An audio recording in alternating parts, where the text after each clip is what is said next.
Hello and welcome to See What We See with Lorne Martin. My name is Lorne Cashin. I'm the Executive Director of the Ontario Opticians Association, and I'm here with my co-host, Martin LeBeau, Deputy Executive Director of the Ontario Opticians Association.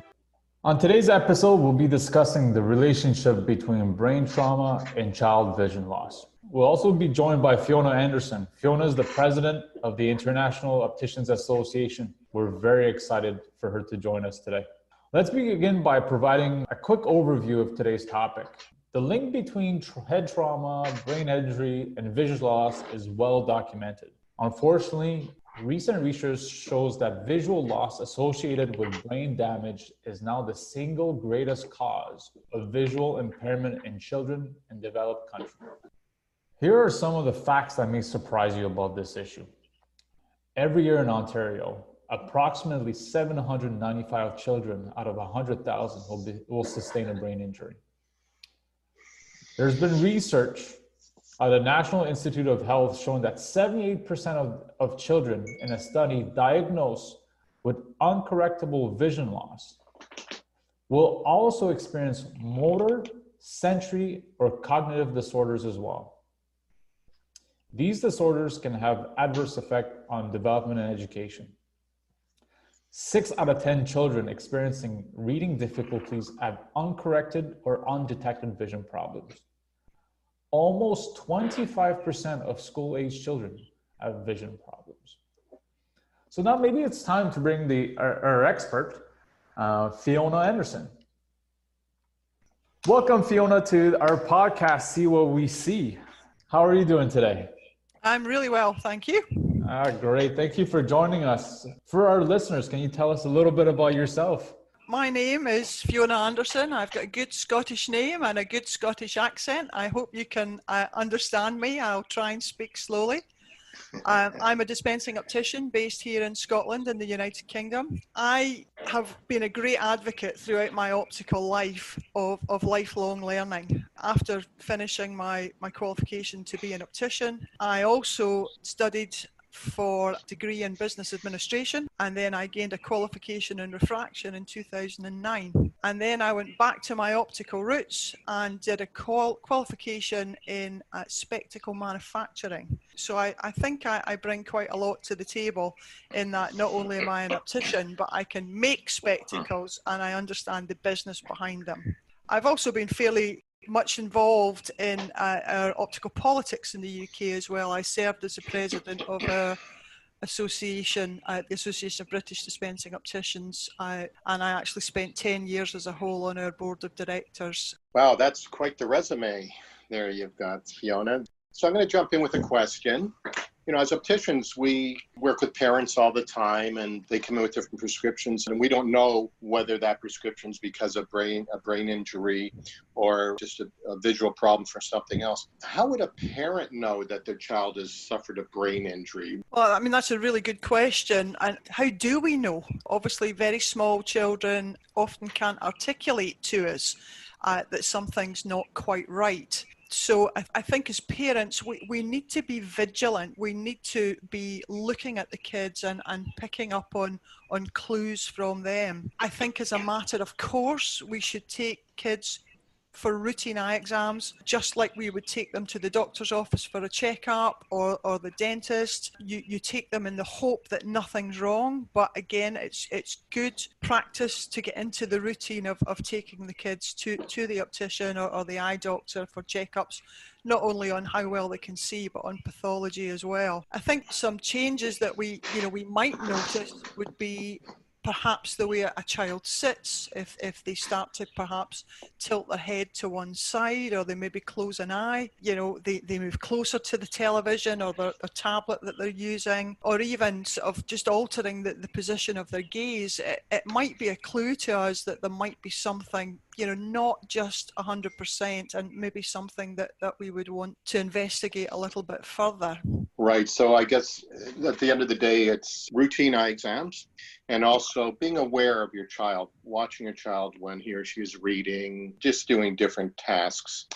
Fiona, your expertise, we do know that kids with some vision concerns lead sometimes to learning disabilities, behavioral concerns. Some of these kids have harder cases. What is that type of vision loss will lead them to in the future? In my experience, it's really difficult to figure out whether it is purely a refractive error or whether there's something, a little bit more going on. Often children will be picked up, whether it's through the school system by routine sort of just checking out, maybe a nurse coming in to check visions. And one of the biggest challenges we have is in small children, young children, they're in that critical period for such a short space of time.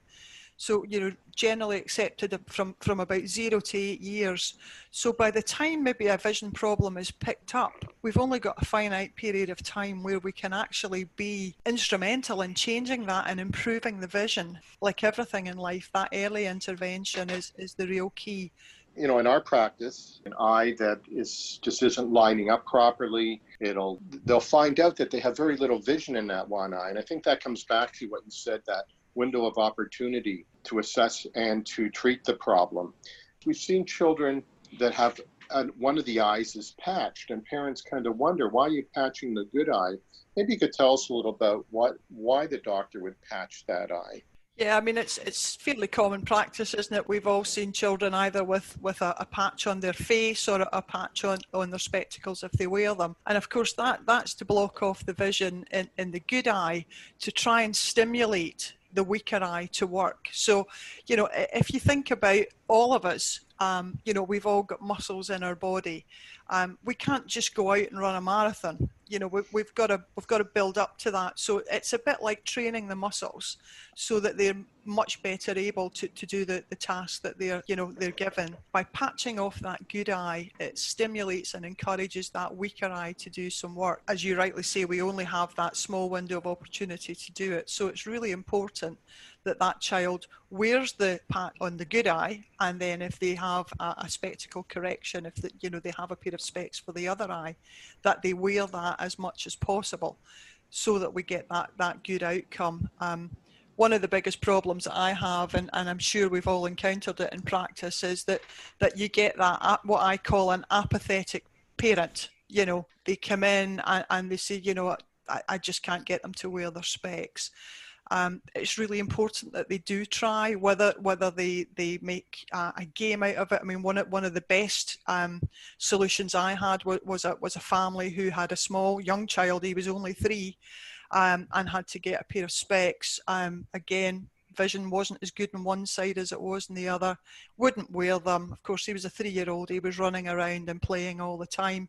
And what they did was, on Sunday, when they all went to Grandma and Granddad's for dinner, they all sat at the table and everyone had a pair of specs, whether they needed them or not. And they all put them on and they all sat down to dinner and everyone round the table had specs on. And from that day forward, that kid has worn his specs. Now he's 6 now. He still has specs, but his vision's much better balanced. That potential problem has been averted. So there are ways that we can cajole kids and perhaps encourage them into wearing their specs. Predominantly, it is a medical device. It's not a fashion accessory, but it is a medical device, and it's there to serve a purpose first and foremost. And having said that, it's a medical device. I've experienced in my practice where the parents get the child to wear the glasses, but maybe they're not being worn properly, and they're not getting the full benefit of them.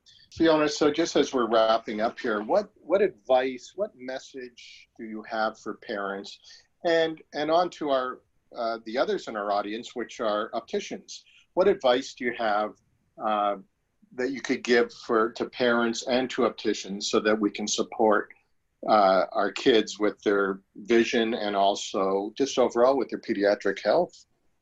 I mean, I think the main thing that we need to do is, we are the professionals. We are the people who are trained to deliver the service of interpreting prescriptions and advice on frames and lenses. And I think, my overriding thing is you have to be a bit bold about it. If we don't stand up and shout about what we can do, no one else is going to do it for us. As opticians in the community, we are perhaps not always in a hospital setting.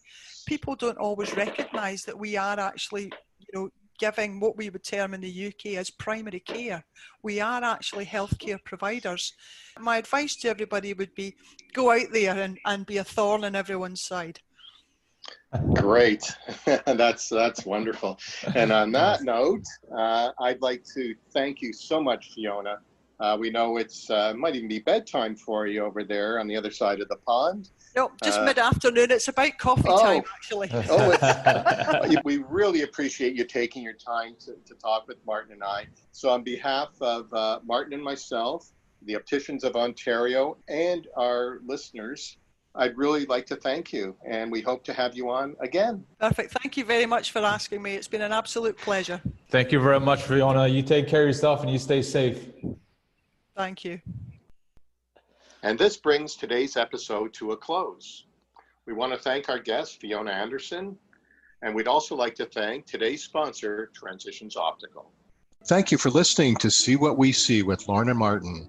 Be sure to follow us across our social media pages so you never miss an update or an episode.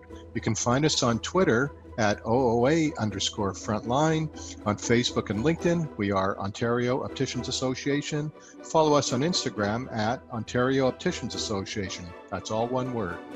We look forward to seeing you again on See What We See with Lorne and Martin. Take care and stay safe.